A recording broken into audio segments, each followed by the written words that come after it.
Okay, so the first thing is forward and reverse proxy. What is that? We have a pretty basic model here. We have a client making a request to a server and server sending a response. Pretty basic thing, right? Now, what would happen?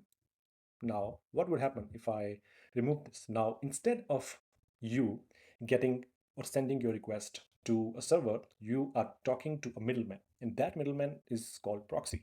Why would you use proxy? You'll be asking, like, what's the use case of that?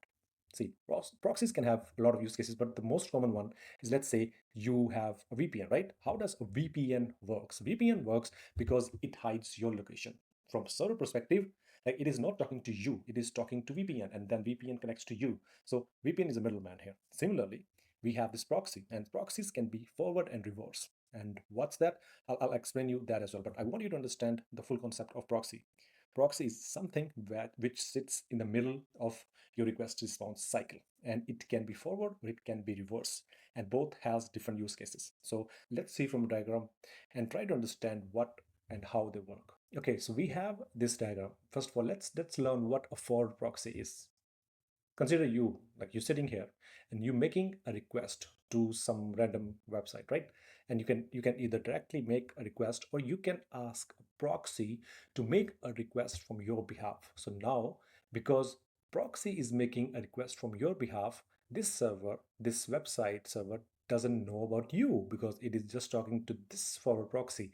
And that's how, like, you can see some of the content on Netflix which isn't available in your region, because the forward proxy, that server sits in that particular region. And that's how, like, this website server doesn't know, like, you're making the request. From website server perspective, the forward proxy is the client. That's the very basic example of forward proxy. It hides the client IP, like, server doesn't know, like, you're making a request. And there are a lot of, like, most of the companies use it, and like, this is used everywhere. So make sure, like, you know these basic principles of system design before you like go and learn complex concepts. Now the reverse is probably exactly the opposite, right? Now you don't know whom you're talking to. Most of the time you are talking to a proxy. There are a lot of reason why companies do that, and maybe company doesn't want you to directly connect to a server.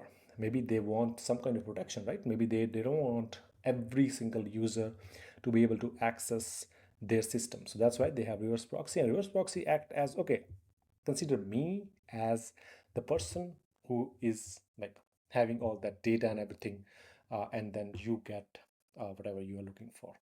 uh, so that's pretty basic definition of forward and reverse proxy, and I'm hoping this is easy to understand. Sometimes it gets a little complex, but that's like basic system design 101.